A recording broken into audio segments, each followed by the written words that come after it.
Sa mga mahilig magluto kagaya ko, meron akong i-share sa inyo. Alam nyo ba na nabili ko ito with 70% discount? Sobrang ganda niya talaga.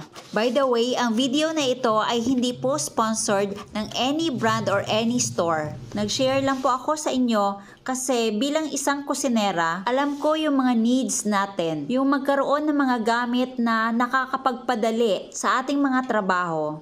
Lalo na tuwing umaga. Ito ay isang cutting board made of glass. As you can see, the original price is 580. Pero dahil 70% discount po ito, ang binayaran ko ay 174 pesos only.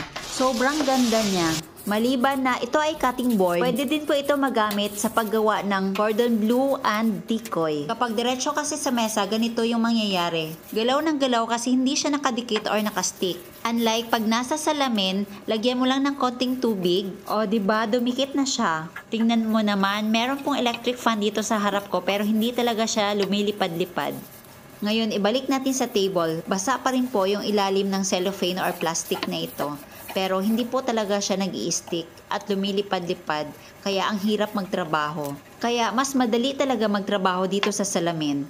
Shinare ko po ito sa inyo kasi alam ko hindi po lahat merong glass table. At saka syempre sa mga nagva-vlog dyan, na mga nagluluto-luto, very presentable, very aesthetic po talaga yung ganitong itsura. Relate na relate talaga dito yung mga mahihilig magluto kasi napakadaling gamitin. Hindi po ito galaw ng galaw dahil ito ay may rubber sa ilalim. At dahil glass ito, napakadali lang linisin or hugasan.